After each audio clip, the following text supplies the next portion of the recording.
আসসালামু আলাইকুম ওয়া রাহমাতুল্লাহি ওয়া বারাকাতুহু। সম্মানিত দর্শক শ্রোতা, প্রিয় ভাই ও বন্ধুরা, আজকে এই ভিডিওতে আমি আপনাদের সাথে আলোচনা করব ইয়া ওয়াদুদু অথবা আল ওয়াদুদু। আল্লাহ পাকের এই নামের কি কি ফজিলত রয়েছে। আল ওয়াদুদু অর্থ হচ্ছে অনেক ভালোবাসেন এমন, অথবা পুণ্যবান বান্দাদের সাথে বন্ধুত্ব রাখেন। এর অর্থই হচ্ছে আল ওয়াদুদ, বন্ধুত্ব স্থাপন, ভালোবাসার বন্ধন সুদৃঢ় করা।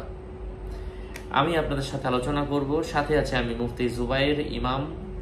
ভেরিফাই চ্যানেলের ডিসক্রিপশন বক্সে ক্লিক করলে পেজ, আইডি, ইনস্টাগ্রাম এবং আমার আরেকটা চ্যানেল আছে হাফসা বিনতে জুবায়ের, আমার মেইন নামে ক্রিয়েট করা, চাইলে এই চ্যানেলটাও সাবস্ক্রাইব করতে পারেন।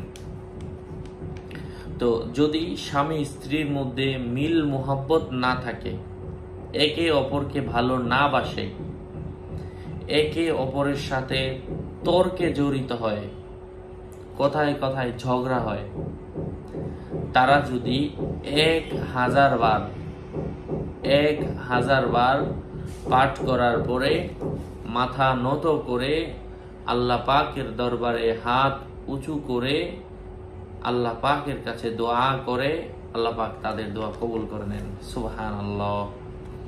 এবং যার পক্ষ থেকে ঝগড়া সৃষ্টি হয়েছিল তাকে আহার করাবে, দোয়া করার পরে যদি সম্ভব হয় তাকে আহার করাবে, খাবার খাওয়াবে। ওখানে ফু দিতে হবে না, মনে মনে নিয়ত করে জাস্ট খাবারটা খাওয়াবে, তার সামনে সার্ভ করবে। আল্লাহ চান তো উভয়ের মধ্যে সম্পর্ক গাঢ় এবং নিবিড়তম হবে ইনশাআল্লাহ। এটা অবৈধ সম্পর্ক স্থাপনের জন্য অনেকে ব্যবহার করেন, এটা নাজায়েজ। অবৈধ সম্পর্কের জন্য এই আমল করবেন না, হারাম কাজে ব্যবহার করলে গুনাহগার হতে হবে। আল্লাহ পাক আমাদেরকে বোঝার তৌফিক দান করেন। যাদের হাজবেন্ড দূরে তারা শুধু দোয়া করে অপেক্ষা করেন, কাজ না হওয়া পর্যন্ত আমলটা কয়েকদিন করতে পারেন।